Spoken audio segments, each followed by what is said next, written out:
What's up, everyone? This is MugenLord here, and today I just want to dedicate this video to the father and creator of the Dead or Alive series, Mr. Itagaki himself. If you guys don't know, about a week or so ago, he had officially passed away, sadly, and I wanted to give you my thoughts and opinions on my experience with the Dead or Alive franchise and the imprint or the impact that he left on the gaming industry, and more specifically in the fighting game genre itself. Now, just like most people on social media had gave and paid their respects to Mr. Itagaki himself, including myself, there's a lot of moments that I had that I cherish with the Dead or Alive series. And it's so funny, or it's so sad, that now that he's gone and he has passed away, the series is now being recognized for, you know, the impact that it does have and what it contributed to the fighting game genre and to what gaming has to offer in general. Now, when it comes to Dead or Alive, this is one of my favorite 3D fighters of all time. And Mr. Itagaki, he was such, I guess you would say, such a character within the gaming industry itself. Think of it like wrestling, because he had such a persona that some people, you know, would hate, or, you know, some people would love. But he was like that heel, like wrestling, you know, and he wanted to be able to present his game in such a way to make it interesting, to make it stand out from amongst the rest of the fighting games, especially the 3D fighters that were out there of that time. And I love the confidence that this man had, and just his swagger in general, you know what I'm saying? Like, he was just such a unique guy, such a unique character and developer within the industry.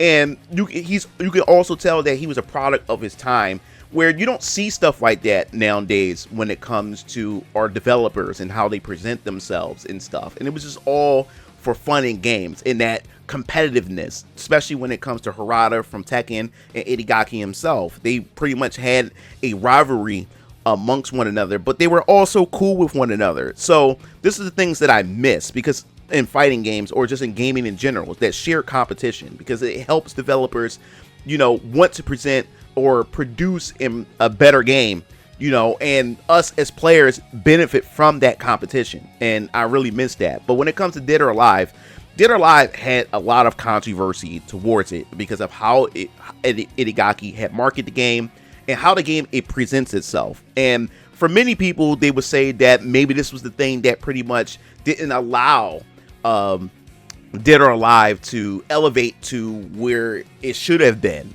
And I disagree with that. I think when it comes to games in general, I think that developers should be able to market the games that they want and how they want to market it and whatever, and to draw the crowd that they want to draw.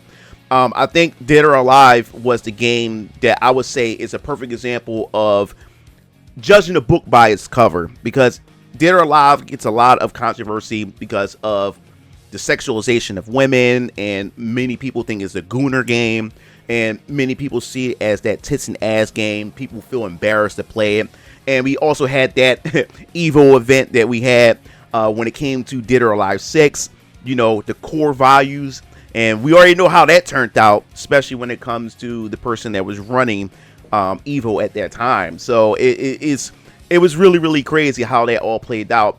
But because people judged it, you know, by its cover, people never got a chance to really experience, you know, what that game really has to offer. And what I love most about Dead or Alive, and my first interaction with this series, was with Dead or Alive 2. Now, I've seen Dead or Alive 1, and actually I had the front cover. I had it on the front cover of PlayStation Magazine in one of its issues.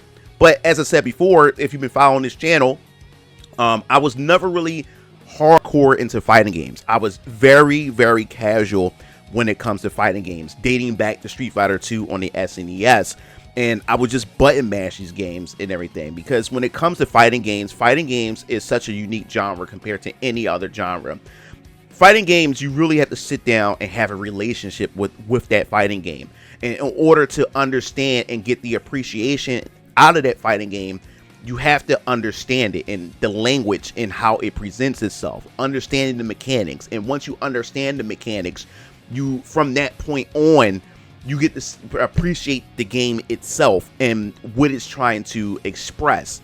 So this is why a lot of people can't gravitate towards fighting games, and this is the reason why developers themselves try to water these fighting games down in order to try to get more players, while at the same time destroying that aspect of trying to form a relationship with that fighting game and understanding it down to its core mechanics. So when it came to Dead or Alive, my first introduction really to form that connection was Dead or Alive 2. And I said it many times on my streams and many other times, when it comes to Dead or Alive, my hook was the action, the entertainment, the thing that Itagaki himself has preached about in many interviews. And I remember going to Franklin Mills Mall in Philadelphia, where I live.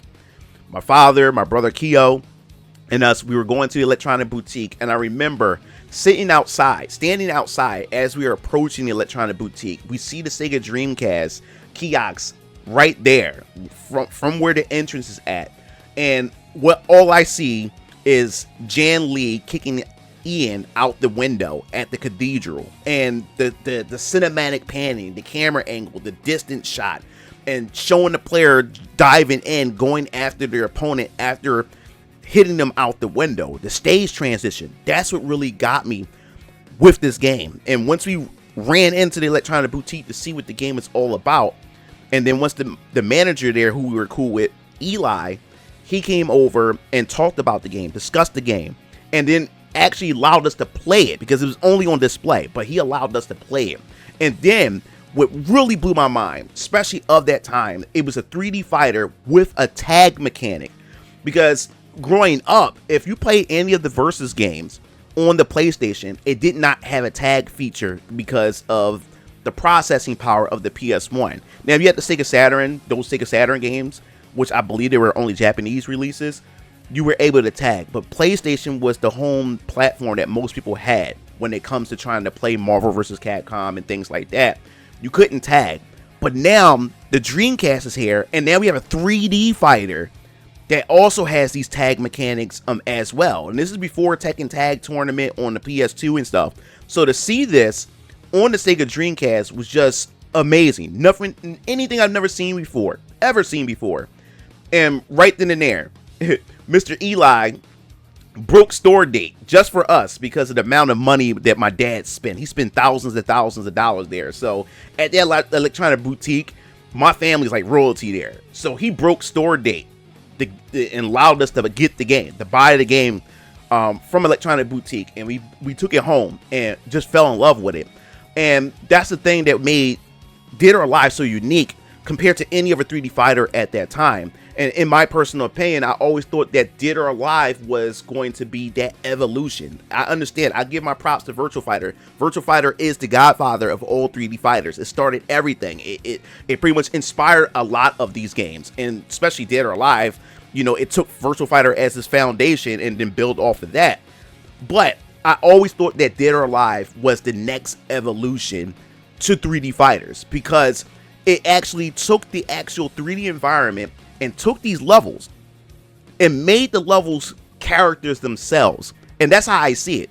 You have the characters that you select, and then the next important step are the stages, because the stages has a lot of personality, a lot of depth, and it also give your characters certain advantages based on the character and their combos and everything. And that's what made it so unique to me. And I always thought that, man, because of Dead or Alive, maybe we start seeing other 3D fighters adopt this, but have their own twist to it to make it unique to their franchise. But as I said before, on top of that, Dead or Alive itself was not only a game that had depth to it, but it was also casual friendly, because you're able to actually get on the game, and if you're not good at the game, you're able to mash some buttons and feel like you're doing something. You and your friends who don't play fighting games can actually sit down and mash buttons. While at the same time, there were so many layers of depth to it, especially this rock, paper, scissors mechanics that it did have. The unique thing about Dead or Alive itself is the hold mechanic. And I love the hold mechanic. And what is the hold mechanic? The hold mechanic is pretty much like a counter type of mechanic. And my problems with fighting games, especially as I started getting into fighting games and formulating a relationship with the fighting game genre, the thing that I hated the most was these long-winded combos where somebody can hit confirm you, from the middle stage and then carry you all the way to the corner.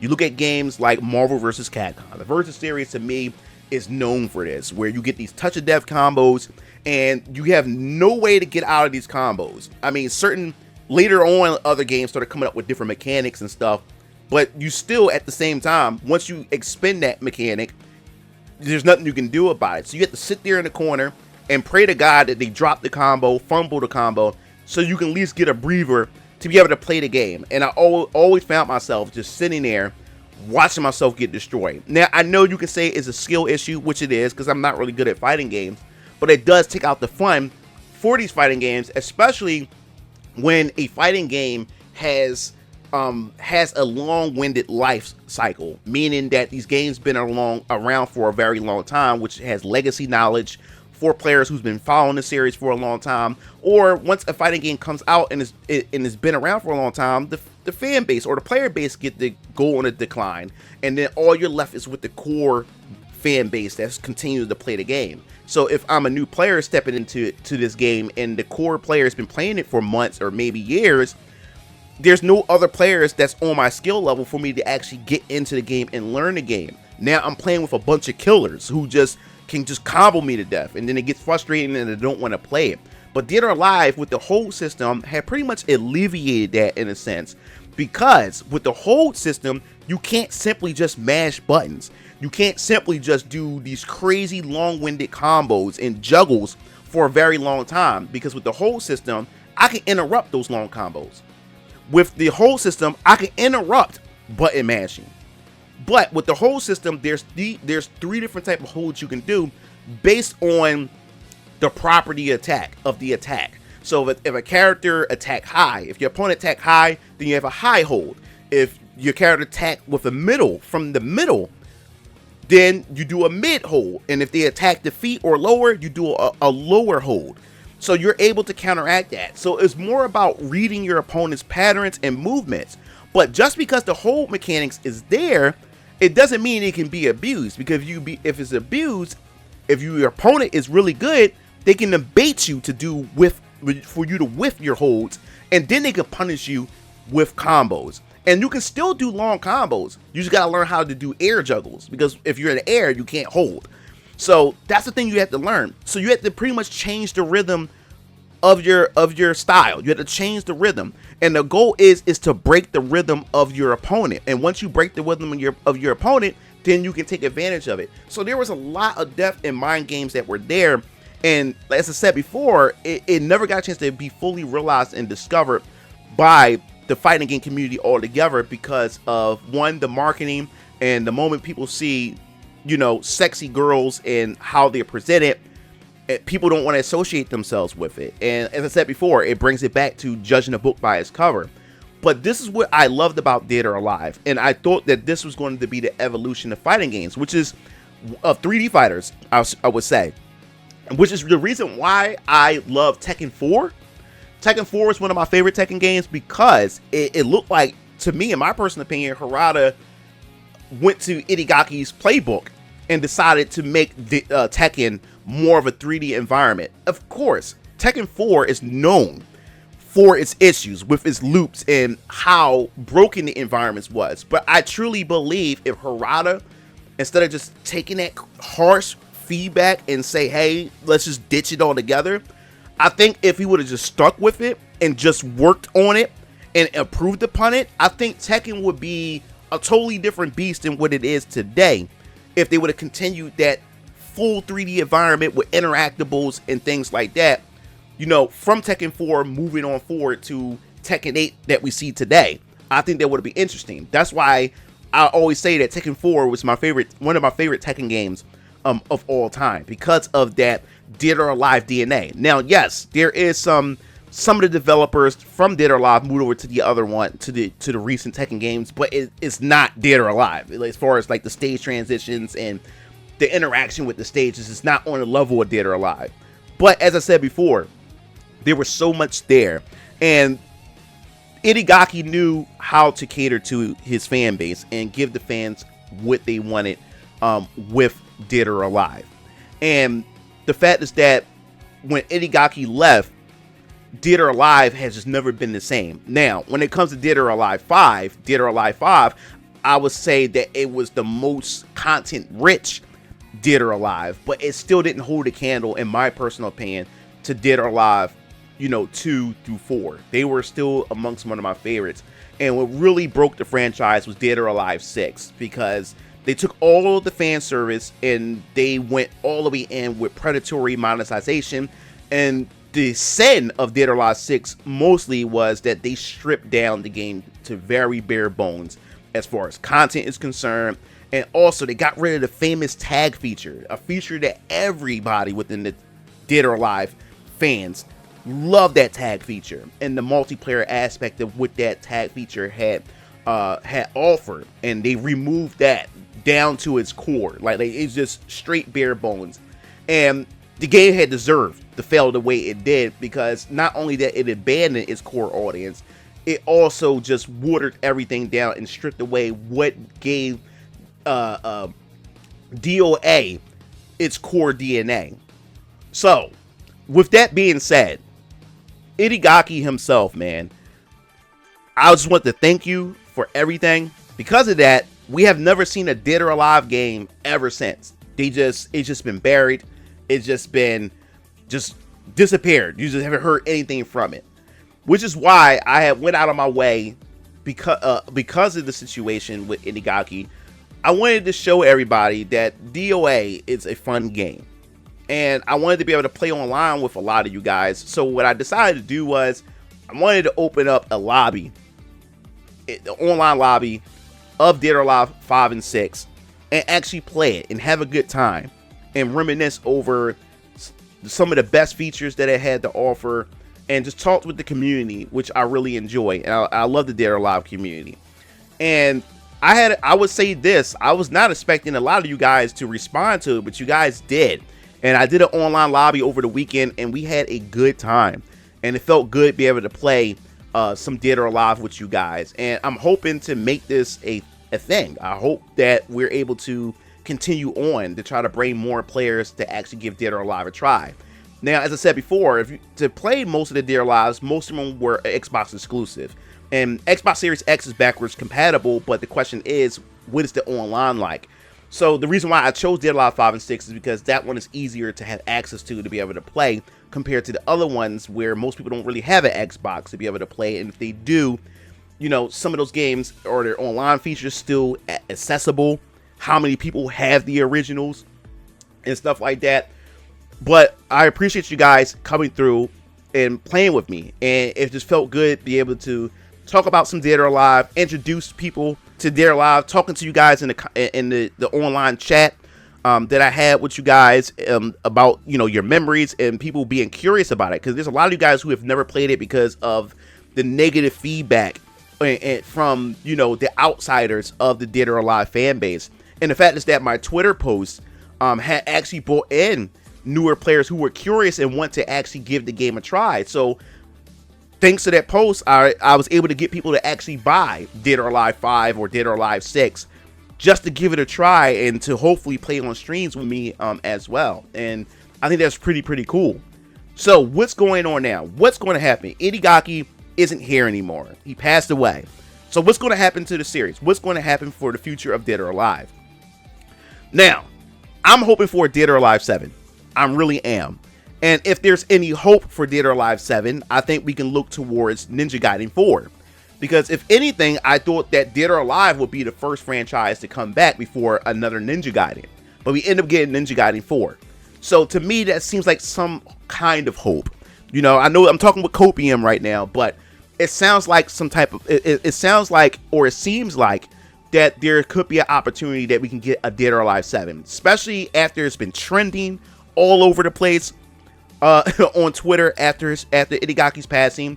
And you got Emery Reigns talking to one of the guys that work at Team Ninja, trying to get people to like the DOA posts and stuff like that to try to get some type of pull, or to get some type of, I guess you would say, outreach to Team Ninja to say, hey, that we're interested, we want more Dead or Alive. But another thing that is giving me hope is the fact is that we did see a new render of Ayane herself in Ninja Gaiden 4, and she looks amazing. I like her design and everything.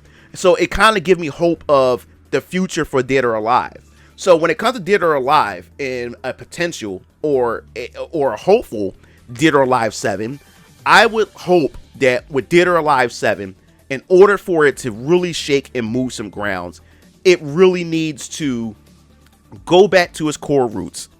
And it also needs to take 3D fighters to the next level. That's what it really needs to essentially do. Take it to the next level as far as the stage transitions, as far as its in 3D environments, make it more expansive, add more layers to the stages and everything like that. I think that would be awesome.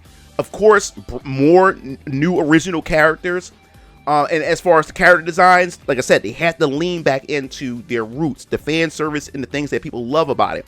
And if Ayane from Ninja Gaiden 4 is a core sign or an indication that we could get that what we love about Dead or Alive because of how she's designed, I think we have some hope here. And then, of course, when it comes to single player features, I think at this point in time, fighting games can't just be about online mode and playing online. To keep players who are just casual, it needs that casual audience. And what they need to do with that is have single player features. It needs to be content rich, unlockables in everything, in every regard. It needs a comprehensive story mode. Just like I said before, we have examples of story modes. NetherRealm Studios had done a good job when it comes to story mode, especially with MK vs. DC and Mortal Kombat 9. Still my favorite story in a fighting game of all time. I love those. So there's no excuse why they can't do a comprehensive storyline. Now, comprehensive storyline and also a crap ton of single player features to keep the casual players in there who don't want to compete online and be sweaty online in rank matches and all that type of good stuff. You need those features. Also, as I said before, lean back into the fan service. Don't cater to the people who keep whining, bitching, complaining about the sexualization of women and all this other type of stuff, because Dead or Alive 6 was a perfect example. You draw away from that, and then you also kill most of the mechanics that made the game good and fun and the features and stuff like that. It's a recipe for disaster. Those people who are complaining are still not going to support the game. Another thing, Dead or Alive 7. In my personal opinion, if we look at Virtual Fighter, what's going on with Virtual Fighter right now? From right now, it's just called Virtual Fighter. It's not even called Virtual Fighter 6. It's not called any of that. It's just called Virtual Fighter, which is an indication to me that it could be is a sequel slash a reboot. Is a reboot that rejuvenate the series and the franchise itself. Because when people see, especially people who never played any of the previous entries of any type of game, especially fighting games, when they see a high number beside the title name, that intimidates people, because people wonder if they need to play the other games, and if they don't have access to the games, will they get bodied by a lot of the legacy players who've been playing it for a very long time?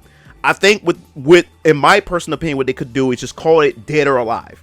Just call it Dead or Alive. Yes, it's like a sequel, but it's also like a reboot at the same time. Have a comprehensive story mode that go back to the very beginning, the history of Dead or Alive, and then you play through each chapter and you work your way up and where it makes sense. I think this is a perfect time to get people actually into the franchise itself.